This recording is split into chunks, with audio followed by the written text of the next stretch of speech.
നിങ്ങൾ പരമമായി എല്ലാത്തിനുപരിയായി സ്നേഹിക്കുന്നു എന്നതിന്റെ അടയാളം നിങ്ങൾ പരസ്പരം സ്നേഹിക്കുന്നു എന്നുള്ളതാണ്. നിങ്ങൾ പരസ്പരം സ്നേഹിക്കുന്നത് വരെ നിങ്ങൾ വിശ്വാസികളാവുന്നില്ല. അവലാ അദുല്ലുക്കും അലാ ശൈഇൻ ഇദാ ഫഅൽതുമൂഹു തഹാബബ്തും. പ്രവാചകൻ സല്ലല്ലാഹു അലൈഹി വസല്ലം പറഞ്ഞു, നിങ്ങൾക്ക് ഞാൻ ഒരു കാര്യം അറിയിച്ചു തരട്ടെ. ആ കാര്യം നിങ്ങൾ ചെയ്തു കഴിഞ്ഞാൽ നിങ്ങൾക്ക് പരസ്പര സ്നേഹം നേടിയെടുക്കാൻ സാധിക്കും. അഫ്ശുസ്സലാമ ബൈനക്കും, നിങ്ങൾക്കിടയിൽ നിങ്ങൾ സലാം വ്യാപിപ്പിക്കണേ. സമാധാനത്തിന്റെ ആശീർവാദമാണ് സലാം. അസ്സലാമു അലൈക്കും വറഹ്മത്തുള്ളാഹി വബറകാതുഹു. നിങ്ങൾക്ക് അല്ലാഹുവിന്റെ സമാധാനം ഉണ്ടാവട്ടെ, അവന്റെ ഭാഗത്തു നിന്നുള്ള സമൃദ്ധിയും അവന്റെ കാരുണ്യവും ഉണ്ടാവട്ടെ. ലോകർക്ക് മുഴുകയുമാണ് ഈ അഭിവാദ്യം എന്ന് പറയുന്നത്. അലാമൻ അറബ്ത വമല്ലം തഅരിഫ്, നീ അറിയുന്നവർക്കും അറിയാത്തവർക്കും സമാധാനത്തിന്റെ ആശീർവാദം നീ നേരുക എന്നതാണ് പ്രവാചകൻ സല്ലല്ലാഹു അലൈഹി വസല്ലമയുടെ കൽപ്പനയുടെ വിശദീകരണം എന്ന് പറയുന്നത്. സഹോദരങ്ങളെ, സഹോദരിമാരെ, സാഹോദര്യവും അതുപോലെ തന്നെ സൗഹൃദവും ശക്തിപ്പെടുത്തുന്നതിന് വേണ്ടിയാണ് നമ്മുടെ പെരുന്നാളുകൾ. അത് ബലിപെരുന്നാളാണെങ്കിലും അത് ഈദുൽ ഫിത്ർ ആണെങ്കിലും. അല്ലാഹു അക്ബർ, അല്ലാഹു അക്ബർ, ലാ ഇലാഹ ഇല്ലല്ലാഹു, അല്ലാഹു അക്ബർ, അല്ലാഹു അക്ബർ വലില്ലാഹിൽ ഹംദ്.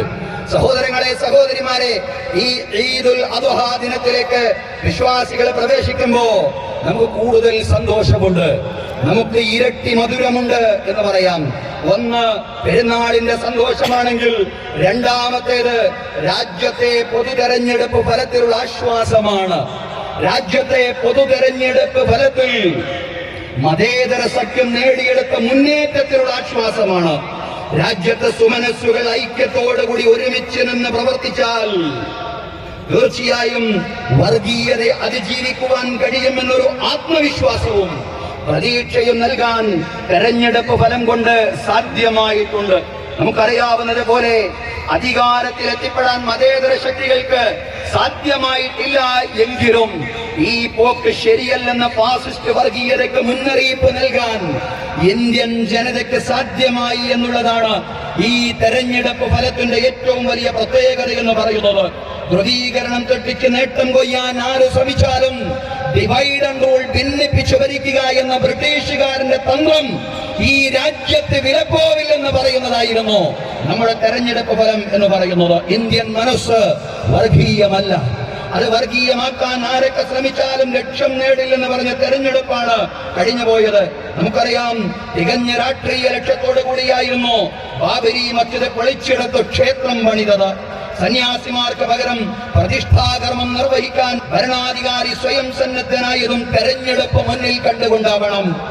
എന്നാൽ അയോധ്യ ഉൾപ്പെടുന്ന ഫൈസാബാദ് മണ്ഡലത്തിൽ പോലും പരാജയമാണ് ഏറ്റുവാങ്ങിയത്. ഉത്തർപ്രദേശിലെ മറ്റ് ധാരാളം സ്ഥലങ്ങളിലും വലിയ പരാജയം ഏറ്റുവാങ്ങി. രാംലല്ലയോ രാമക്ഷേത്രമോ പ്രാണപ്രതിഷ്ഠയോ ഒന്നും ജനങ്ങളിൽ ചർച്ചയായില്ല. പകരം അടിസ്ഥാന സൗകര്യങ്ങളുടെ അപര്യാപ്തത, തൊഴിലില്ലായ്മ, കർഷകരോഷം എന്നിവയാണ് ഹിന്ദി ഹൃദയഭൂമിയിൽ പോലും സജീവമായി ക്രിയാത്മകമായി ചർച്ച ചെയ്തത് എന്നുള്ളതാണ്. അതിനെതിരെയുള്ള വിധി രേഖപ്പെടുത്തലായിരുന്നു തെരഞ്ഞെടുപ്പ് ഫലം എന്ന് പറയുന്നത്.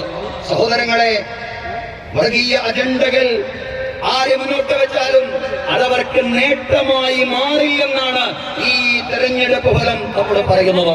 അത് നിന്ദ്യതയായും അത് പരാജയമായും അതല്ലെങ്കിൽ പരാജയത്തിലേക്ക് കൂപ്പുകുത്തുന്ന കാര്യമായും മാറും എന്ന കാര്യത്തിൽ ഒരു സംശയവുമില്ല. അതാണ് ഖുർആൻ പറഞ്ഞതും, വമൻ അദ്ലമു മിമ്മൻ മനഅ മസാജിദല്ലാഹി അയ്യുദ്കറ ഫീഹ ഇസ്മുഹു വസഅ ഫീ ഖറാബിഹാ ഉലൈക മാ കാന ലഹും അൻ യദ്ഖുലുഹാ ഇല്ലാ ഖായിഫീൻ ലഹും ഫിദ്ദുനിയാ ഖിസ്യുൻ വലഹും ഫിൽ ആഖിറതി അദാബുൻ അലീം. അല്ലാഹുവിന്റെ പള്ളികളിൽ നിന്ന് ആളുകളെ തടയുന്നവനേക്കാൾ വലിയ അക്രമി ആരുണ്ട്? അല്ലാഹുവിന്റെ പള്ളികളിൽ അവന്റെ നാമം സ്മരിക്കുന്നതിൽ നിന്ന് ആളുകളെ തടയുന്നവനേക്കാൾ വലിയ അക്രമിയാറുണ്ട്. ആ പള്ളികൾ തകർക്കാൻ പരിശ്രമിക്കുകയും ചെയ്യുന്ന ആളുകൾ, അവർക്ക് ആ പള്ളികളിലേക്ക് ഭയപ്പാടോടുകൂടിയല്ലാതെ പ്രവേശിക്കാൻ കഴിയില്ല. ലഹും ഫിദ്ദുനിയാ ഖിസ്യുൻ വലഹും ഫിൽ ആഖിറതി അദാബുൻ അലീം. അവർക്ക് ഇഹലോകത്ത് നിന്ദ്യതയാണ്, പരലോകത്ത് അവർക്ക് വേദനാജനകമായ ശിക്ഷയാണ് വരാനിരിക്കുന്നത്. സഹോദരങ്ങളെ, മസ്ജിദുകൾ തകർക്കുക, ആരാധനാലയങ്ങൾ തകർക്കുക, ഇത് നിന്ദ്യത ഏറ്റുവാങ്ങുന്ന കൊടും ക്രൂരതയാണ്. ആ നിന്ദ്യതയാണ് അയോധ്യയിൽ നമ്മൾ കണ്ടത്. സഹോദരങ്ങളെ, ഇതെല്ലാം തിരിച്ചറിവായിട്ട് മാറാൻ, ഇതെല്ലാം തിരിച്ചറിഞ്ഞുകൊണ്ട് ശരിയായ നിലപാടുമായി, സൗഹൃദ നിലപാടുമായി മുന്നോട്ട് വരാൻ ഭരണകൂടത്തിന് സാധ്യമാവേണ്ടതുണ്ട്. പക്ഷെ അങ്ങനെയാണോ ഇപ്പോൾ രാജ്യത്ത് നടന്നുകൊണ്ടിരിക്കുന്നത്? അങ്ങനെയല്ലെന്ന് തീർത്തും പറയേണ്ടി വരും. ബാബരി മസ്ജിദ്, ആ ബാബരി മസ്ജിദ് തകർത്തെടുത്ത് ക്ഷേത്രം പണിത് അവിടെ യാതൊരു നേട്ടവും ഉണ്ടാക്കാൻ കഴിയില്ലെന്ന് ഒരു വശത്ത് നമ്മൾ പറയുമ്പോ, അതേ ബാബരി മസ്ജിദിന്റെ പേര് തന്നെ NCERTയുടെ പാഠപുസ്തകങ്ങളിൽ നിന്ന് വെട്ടിമാറ്റിയ പുതിയ വാർത്തകളാണ് ഇന്ന് നമ്മൾ വായിച്ചത്. ഏറ്റവും ലേറ്റസ്റ്റ് ആയിട്ടുള്ള വാർത്തയായിട്ട് നമ്മുടെ മുമ്പിലുള്ള കാര്യമാണ്. അതായത് ബാബരി മസ്ജിദിന്റെ പേര് തന്നെ NCERTയുടെ പാഠപുസ്തകത്തിൽ നിന്ന് വെട്ടിമാറ്റിയിരിക്കുന്നു. നമുക്കൊന്നേ പറയാനുള്ളൂ, ചരിത്രത്തെ കാവ്യവൽക്കരിക്കാനുള്ള ശ്രമത്തിൽ നിന്ന് NCERT പിന്മാറേണ്ടതുണ്ട്. കുട്ടികളെ ശരിയായ ചരിത്രം പഠിപ്പിക്കണം. ശരിയായ ചരിത്രബോധമുള്ളവരായി നമ്മുടെ മക്കൾ മാറേണ്ടതുണ്ട്. ശരിയായ ചരിത്രം പഠിച്ചാൽ മാത്രമേ നമ്മുടെ മക്കൾ ശരിയായ രാഷ്ട്രീയ നിലപാട് സ്വീകരിക്കുന്നവരായി മാറുകയുള്ളൂ. സഹോദരങ്ങളെ, ചരിത്രത്തെ വക്രീകരിക്കാൻ, വളച്ചൊടിക്കാനുള്ള ശ്രമങ്ങൾ ആര് നടത്തിയാലും ഇന്നല്ലെങ്കിൽ നാളത്തെ ഭാവി തലമുറ അത് തിരിച്ചറിയുക തന്നെ ചെയ്യുമെന്ന് NCERTയെ പോലുള്ള സംവിധാനങ്ങൾക്ക് മനസ്സിലാക്കാൻ സാധിക്കേണ്ടതുണ്ട്. തീർച്ചയായും പാഠം പഠിക്കേണ്ടതായിരുന്നു. നമ്മുടെ ഭരണകൂടം മാത്രമല്ല, ഭരണകൂടവുമായി ബന്ധപ്പെട്ട മുഴുവൻ സംവിധാനങ്ങളും പാഠം പഠിക്കേണ്ടതായിരുന്നു. വർഗീയത കൊണ്ടോ വർഗീയ അജണ്ട കൊണ്ടോ ഈ രാജ്യത്ത് ഒരു നിലക്കും നേട്ടമുണ്ടാക്കാൻ സാധിക്കുകയില്ല. വർഗീയ കലാപങ്ങൾക്കെതിരെ നിശബ്ദരായി ഒരു ഭരണകൂടത്തിന് മുന്നോട്ട് പോകാൻ സാധിക്കില്ലെന്ന് തെളിയിച്ച തെരഞ്ഞെടുപ്പ് ഫലം കൂടിയാണിത്. സമാനതകളില്ലാത്ത കലാപം മാസങ്ങൾ നീണ്ടിട്ടും ഒരു തവണ പോലും മണിപ്പൂരിലെത്തി സമാധാന ശ്രമങ്ങൾക്ക് ചുക്കാൻ പിടിക്കാൻ അധികാരികൾക്ക് സാധ്യമായില്ല എന്നുള്ളതാണ്.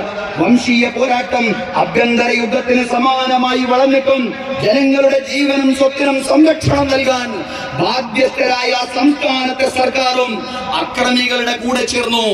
സ്ത്രീകളെ നഗ്നരായി നടത്തിയപ്പോഴും കുട്ടികൾക്കെതിരെ കൊടിയ പീഡനങ്ങൾ അരങ്ങേറിയപ്പോഴും ഭരണകൂടം നിഷ്ക്രിയരായി. ഭരണകൂടത്തിന്റെ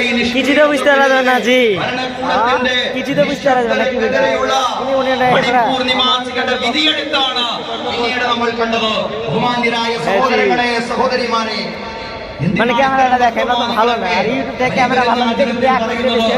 ചില ആളുകളെങ്കിലും